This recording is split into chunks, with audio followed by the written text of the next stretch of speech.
6장 1절입니다. 하셨죠?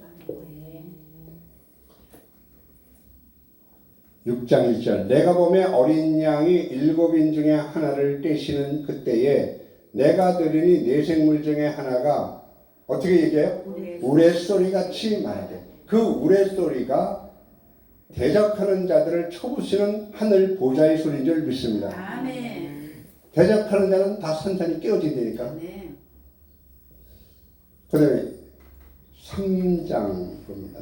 둘째 인을 떼실 때 내가 들으니, 둘째 생물이 어떻게 얘기할까요? 우레소리같이 말하게 되죠. 이 생물들의 소리가 다 무슨 소리죠? 우레소리입니다. 자, 계시록 14장 한번 볼까요? 14장 2절입니다.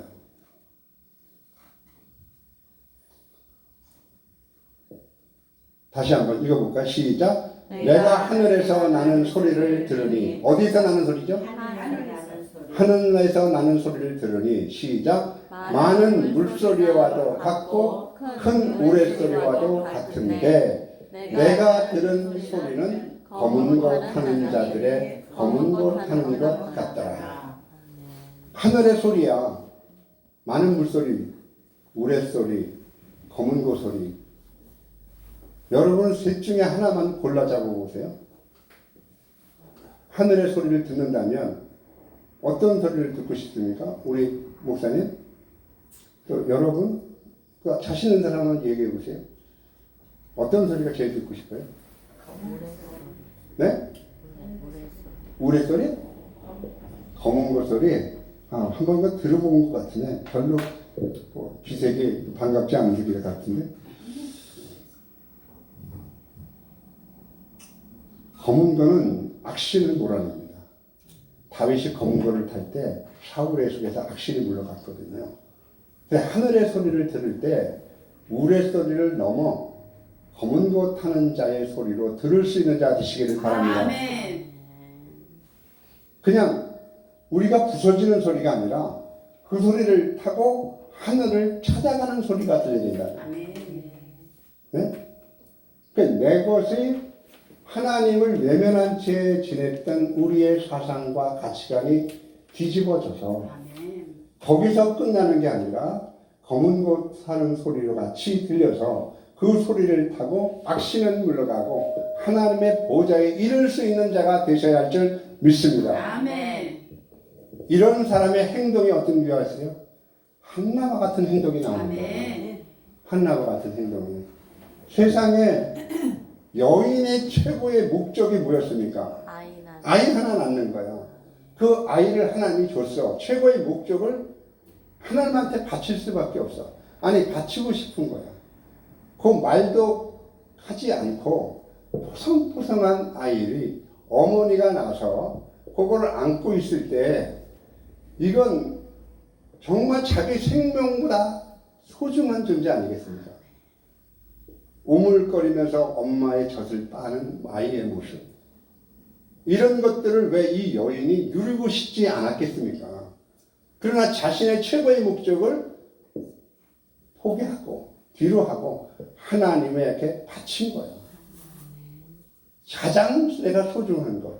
나의 최고의 목적이 뭔가? 여러분에게 정말 그것 때문에 오랜 동안 내 인생에 시련과 고통을 당했는데 하나님이 그걸 이루어줬어. 그러니까 그걸 잡으니까 너무 기뻐.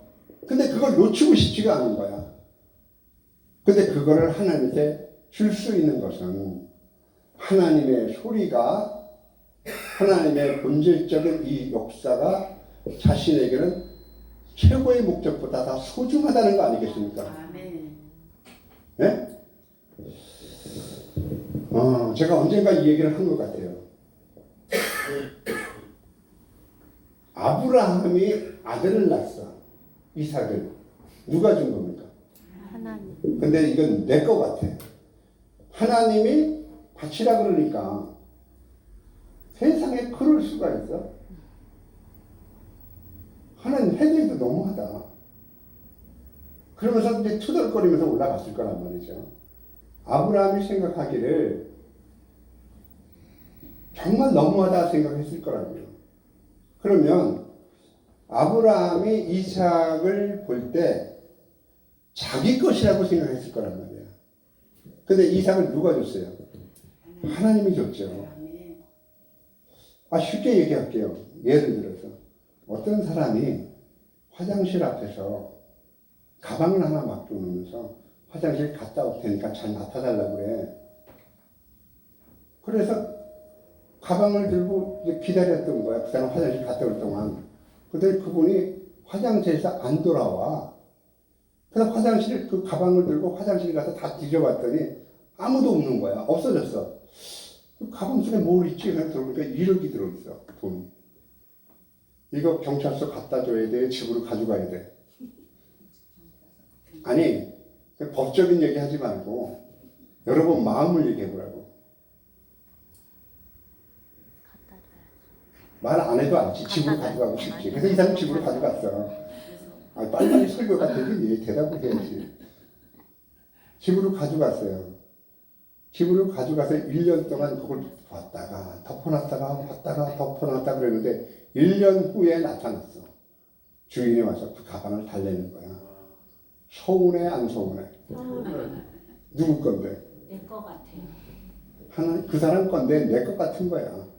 아브라함이 그런 마음이 이제 없었을까요? 한나가 그런 마음 없었을까요? 그러니까 저는 하나님의 본질을 깨달으면 사람을 바꾸는다. 그걸 주장하고 싶은 사람입니다. 어떤 것을 뭘 바꾸거나 사람을 바꿔도 변하지 않아요. 사람이 하나님 앞에 바꿔져야 됩니다.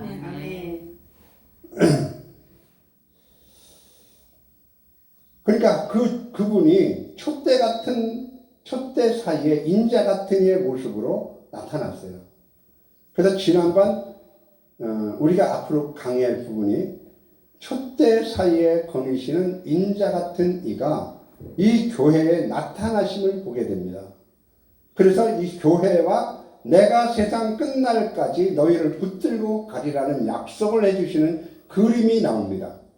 그 인자 같은 이의 오른손에 7별이 붙잡혀 있는 모습으로 나타납니다. 그러니까 본문에서 사도 요한에게 주님이 자기를 소개하신 내용처럼 유일하고 영원하고 절대 주권을 가지신 주님이 제사장과 왕으로 오셔서 부활의 주님이 말세에 초대교회 당시 로마의 도미티안 황제와 같이 죄의 속임과 탐욕의 강포로 인해서 시련을 당하고 고난을 당하는 교회와 함께 하심으로 인자 같은 이가 오른손에 7별인 교회를 붙드심으로 교회에 구체적으로 주시는 위로와 힘이 있다는 겁니다. 네? 사도 요한에게 나타나신 주님의 환상적인 모습과 영적인 의미를 잠깐 살펴보는 게 좋을 것 같아요. 그래서 이 본질적인 모습이 외형적으로 나타났다 이거죠. 이 본질을 가지신 속성을 가지신 분이 교회를 다루실 때 나타나는 모습이 인자 같은 이의 모습이에요. 자, 첫 번째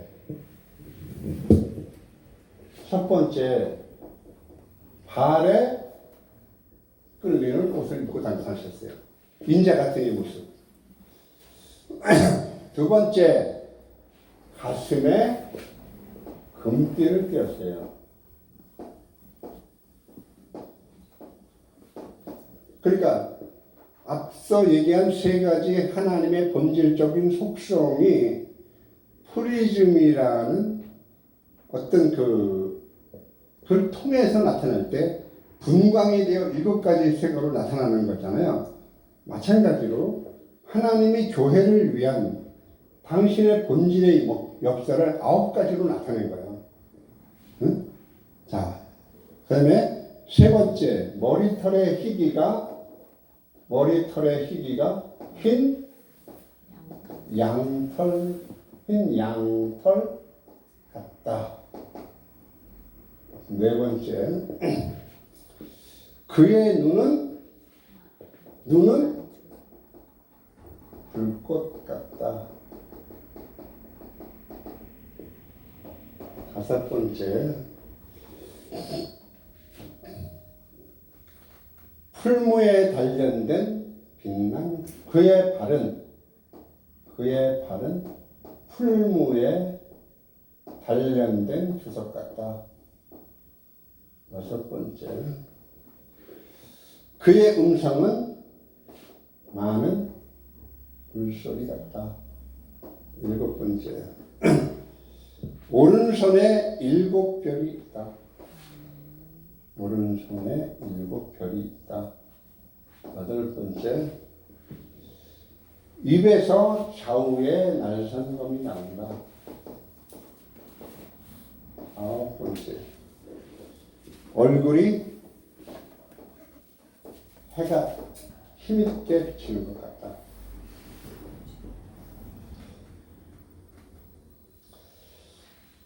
첫 번째, 이 주님의 이 인재 같은 이의 모습이 교회 7별 사이를 거니시는 거란 말이에요.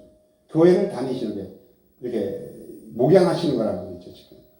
그럼 첫 번째, 발에 끌리는 옷을 입는다는 것은 어떤 의미를 가지실까?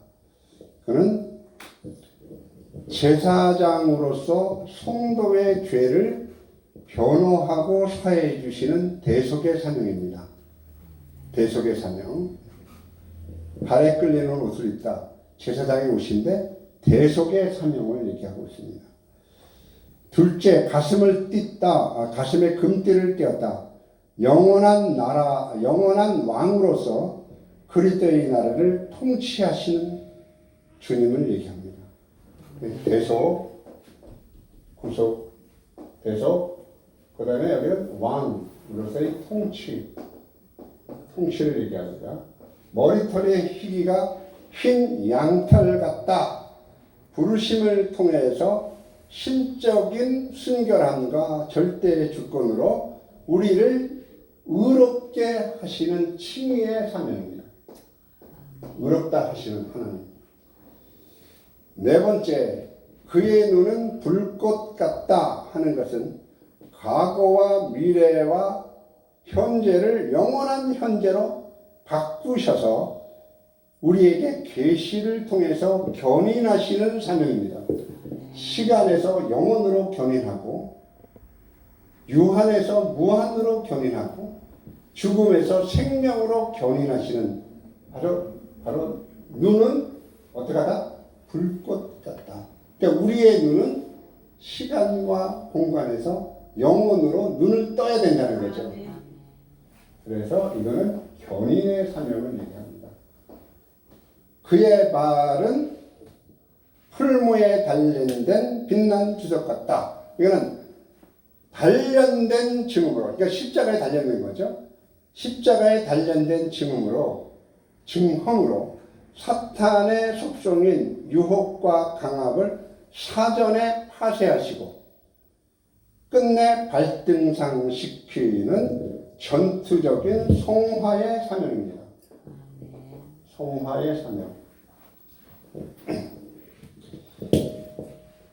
여섯 번째, 그의 음성은 많은 물소리 같다. 이거는 뭐냐면 시대의 조류에 영합하지 않고 세상을 압도하고 양보 없는 단호하고 장엄한 복음의 선포 사명입니다.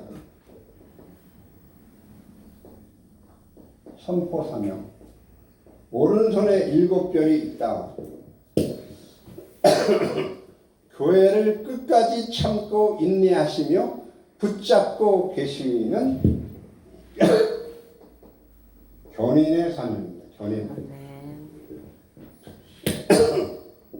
여덟 번째, 그 입에서 좌우에 날선검이 나온다 하는 것은 영과 혼과 관절과 골수마다 숨어 뿌리를 내린 죄악의 염통을 찔러서 수술해서 부패한 성도의 영혼을 성화시키는 얘기를 말합니다.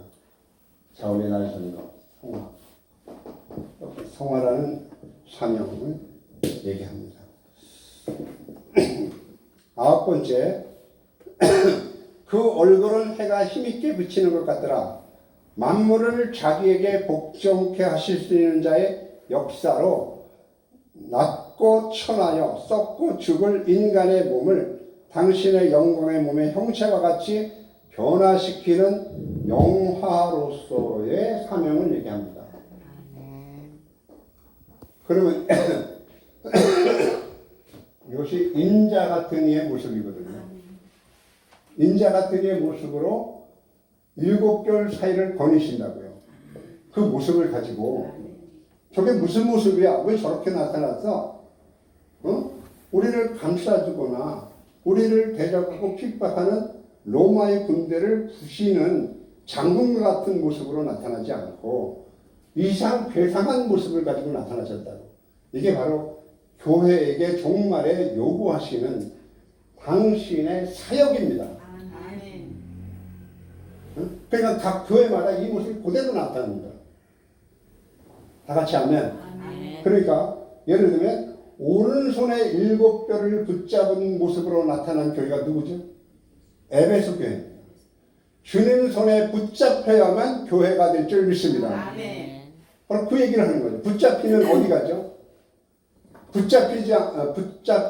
붙잡히고 그대로 그 붙잡힘을 붙잡으려고 쫓아가는 삶을 살면 결국 이기는 자가 되어서 낙원에 있는 생명나무 과일을 먹어서 하나님 나라에 들어가게 된다는 것을 말하는 거죠.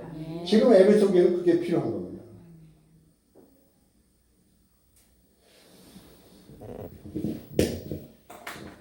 이런 사역은 오직 유일하시고 그리고 영원하시고 절대 주권을 가지신 이 주님만이 가능합니다. 다 같이 아멘. 고난이 있을 수 있지만 결코 절망은 있을 수가 없습니다.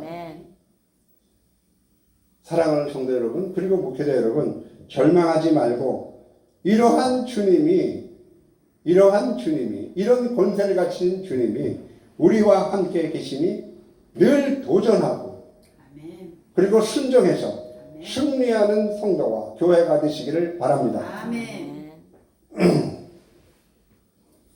그 다음에 나타난 말이 뭐죠?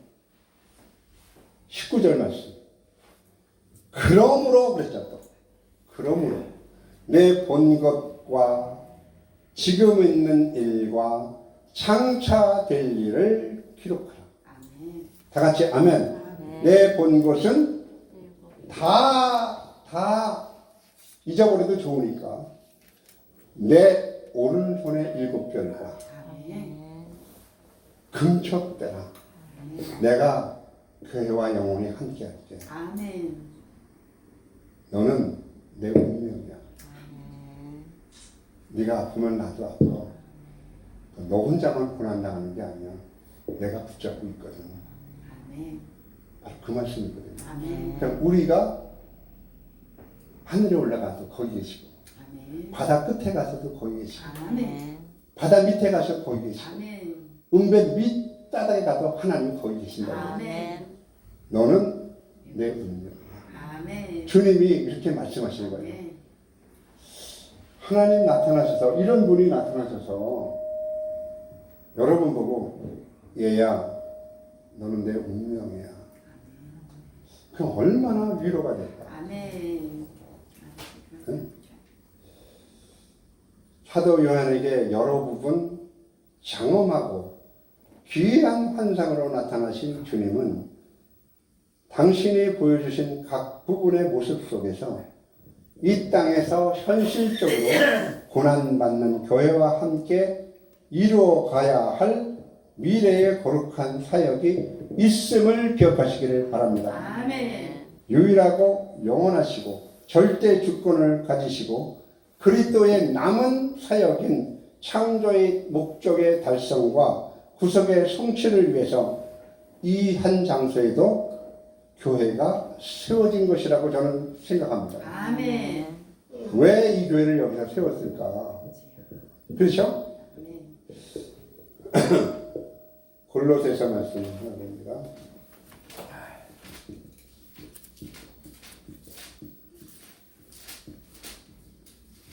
1장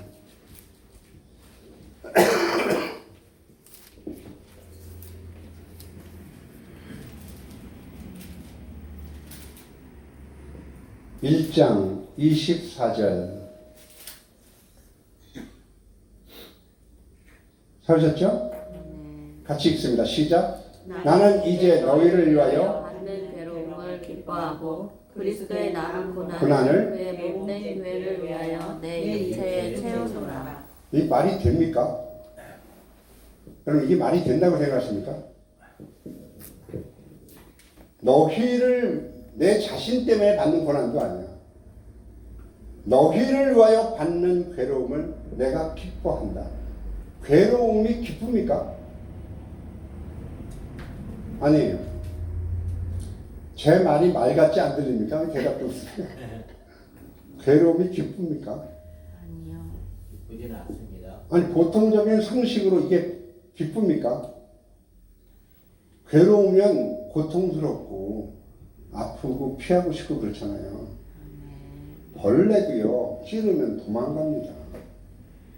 벌레조차도 괴로움을 싫어하는 거예요. 생명 있는 것들은 모두가 다 괴로움을 싫어합니다. 피합니다. 근데 이건 기뻐하잖아. 이건 뒤집어진 거지. 아멘. 왜? 왜 그렇죠? 하나님의 영원성, 유일성, 절대 주권을 믿는 겁니다. 아멘. 그것이 그 안에서 역사한 거죠. 아멘. 그러니까 괴로움이 오히려 능가하는 기쁨이 있다는 거죠. 아멘. 괴로움을 능가하는 기쁨이 괴로움을 아멘. 없애는 것이지. 응? 그 외에 다른 것들은 우리가 당하는 인생의 시련과 고난을 없애지는 못해요.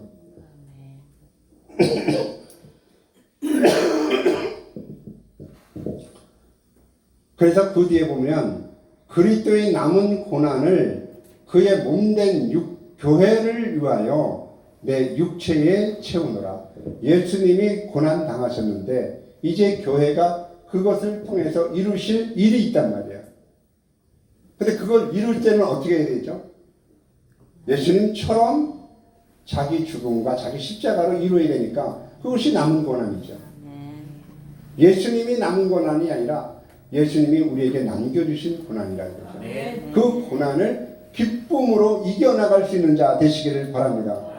내 육체에 채운단 말이죠. 네. 이것이 교회로서의 말씀의 경륜을 이루는 과정이다 라고 얘기합니다. 자 25절 시작 읽습니다. 시작. 내가 교회의 일꾼 된 것은 하나님이 너희를 위하여 내게 주신 직분을 따라 하나님의 말씀을 이루려 함이니라.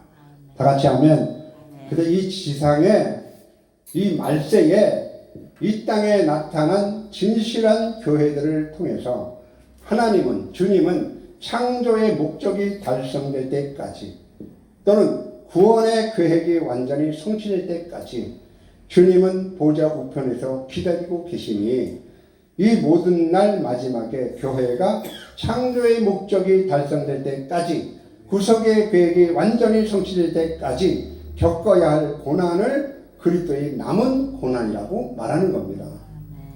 초대교인들은 삶 속에서 다가오는 새로운 고난을 채워나가야 되겠고 오늘날 종말을 맞이한 교회의 사역자들이나 성도들에게 동일하게 이루어지는 교회의 현실적인 문제들입니다.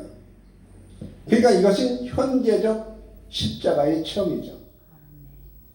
따라서 그리스도인이라면 자신의 삶 속에서 그리스도를 위한 고난을 그리스도를 섬기는 십자가의 흔적으로 여기며 부활의 소망과 기쁨으로 종말에까지 그 사역을 감당해야 하는 것이죠.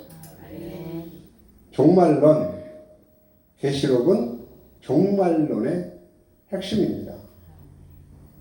그러니까 여기서 중요성의 계시록의 중요성에 대해서 루이스 벌코프는 이렇게 말합니다.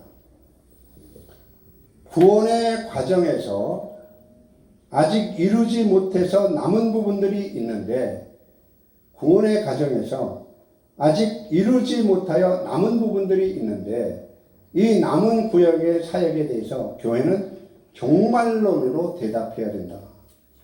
교회가 주님이 남기신 그 사역을 무엇으로? 종말론으로 대답을 해줘야 된다. 그러니까 종말론은 조직신학의 면류관이고 정수다. 폴이라는 사람은 이렇게 얘기했어요. 이 말은 전적으로 옳습니다. 종말론은 다른 모든 분야들이 익어가서 하나의 최종적인 결론으로서 도달해야 할 신학의 정수입니다. 정수. 창세기에서 이루지 못한 거,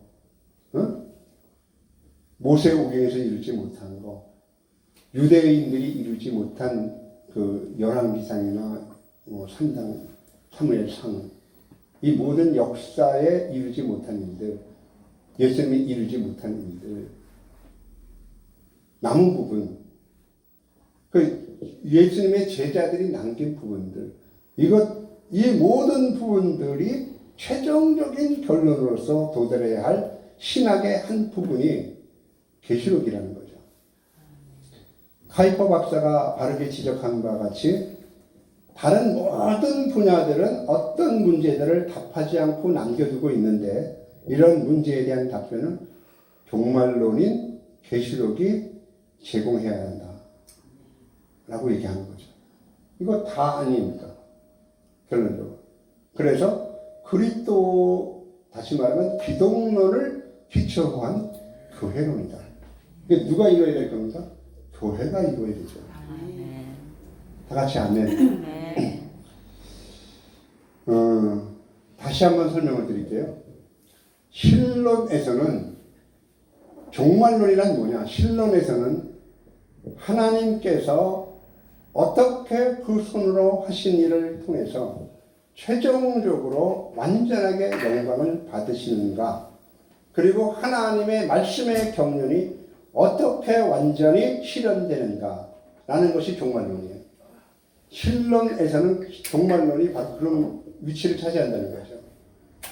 인간론에서는 죄로 파괴한 인간의 인격이 어떻게 완전히 극복되는가를 다루는 게 종말론이라는 거죠.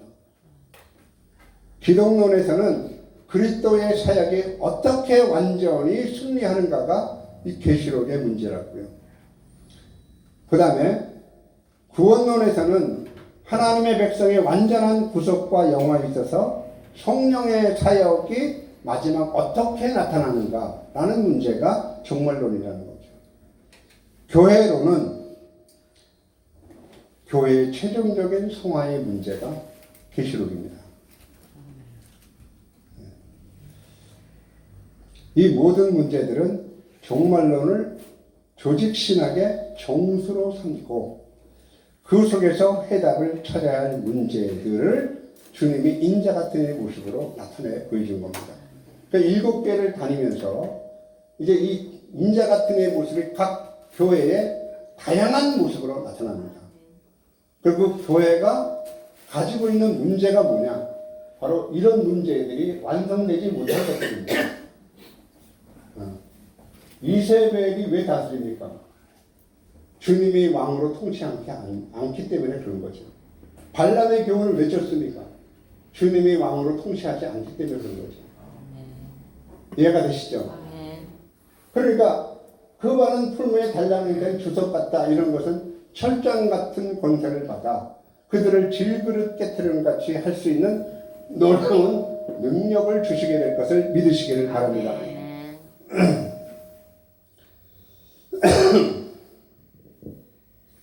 그러니까 인자 같은 이는 유일하고 영원하시고 절대 주권을 가지신 이로서 9가지의 모습으로 나타나셔서 사도 요한에게 본 것과 이제 있는 일과 장차 될 일을 기록하라고 명령합니다. 오직 유일하신 그분이 사도 요한에게 보여주신 일은 영원한 것이기 때문에 주님의 절대적인 주권을 가지고 그 일을 속히 마땅히 그리고 당연히 이루실 일이라고 강조하시는 겁니다.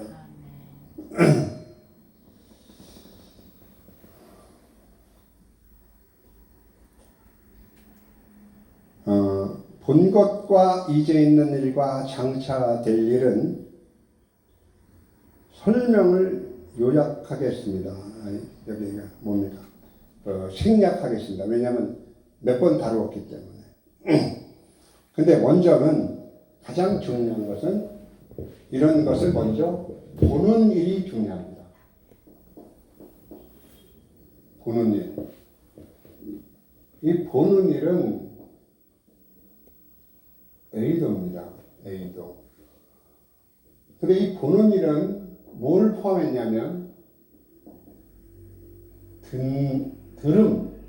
들음을 포함합니다. 들음. 왜 그러냐면 계시록 1장을 한번 봅니다. 계시록 1장.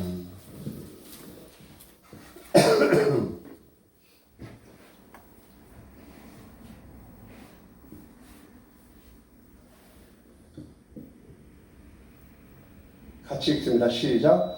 1장 10절. 1장 10절 시작. 주의 날에 내가 성령에 감동되어 내 뒤에서 나는 나팔 소리 같은 음성을 뭐야? 들으니라고 했죠. 그 다음에 내가 보는 것을 음성을 들으니 이르되 내가 보는 것을 나팔 소리를 들으니까 너 본 거 있잖아. 그럼 들음과 보는 것은 같이 이루어지는 거예요. 아시겠죠? 그 뒤에 보시면 두루마리에 써서 에베소, 서머나, 버가마, 두아디라, 사대, 빌라델비아, 라오디게아 교회에 보내라 하셨기에 오늘도 진설교회에 와서 이 복음이 전해지는 것인 줄 믿습니다. 아멘. 몸을 돌이켜 나에게 말한 음성을 알아보려고 돌이킬 때 7 금초대를 모았다 보았는데 듣고 보는 일이 있기 때문에 바로 사도 요한은 증인이 된 거예요. 다 같이 아멘. 계시록 1장 한번 보세요. 계시록 1장. 예수 그리스도의 계시라 이는 하나님이 그에게 주사 반드시 속히 일어날 일들을 그 종들에게 보이시려고 그 천사를 그 종 요한에게 보내어 알게 하신 것이라. 2절 같이 읽습니다. 시작. 요한은 하나님의 말씀과 예수 그리스도의 증거 곧 자기의 본 것을 다 증언하였느니라. 계시록은 어떤 거죠? 하나님의 말씀과 예수 그리스도의 증거. 그것을 누가 했다? 요한이 보았다.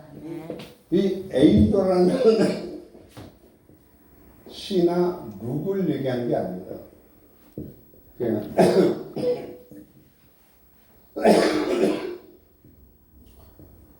물과 성령으로 거듭나지 않으면 하나님 나라를 볼 수 없다 할 때 볼 수 없다라는 거 본다는 것. 그러니까 성령으로 거듭나야 하나님 나라를 보게 될 줄 믿습니다. 음성을 듣게 된단 말이에요. 그 증인은 뭐죠? 보고 들은 것을 증거하는 게 증인이에요. 그러니까 사도 요한은 본 것을 증거한 거죠. 요속엔 들은 것을 증거한 거죠. 하늘에서 보고 들은 것을 증거할 때 사람들이 이 말을 다 들을까요? 못 들을까요? 다 거절하겠죠. 그렇죠? 왜냐하면 제가 그렇죠라고 얘기해서 그렇게 된 게 아니라 성경에 기록되어 있어요. 그러면 가장 중요한 핵심이 뭐냐면 본 것입니다. 거듭남이라는 것은 내 영혼의 변화가 일어난 거거든요. 평범한 진리가 이제는 평범하지가 않아. 내 생명과 직결되는 거야. 생산 문제와 직결되는 거야. 평범했던 진리가 나한테 다가올 때는 예전에는 그냥 그냥 아무 관심 없이 들었는데 그게 우레로 들리는 거야. 아멘. 아멘. 우레 소리를 들리면서 이 지성의 벼락을 맞는 거라고. 아멘. 세상에 이 말씀이 이만큼이었어? 이게 벼락을 맞는 거라고. 아멘. 그러니까 번개같이 오시는 거야. 아멘. 예수님이. 아멘. 우르릉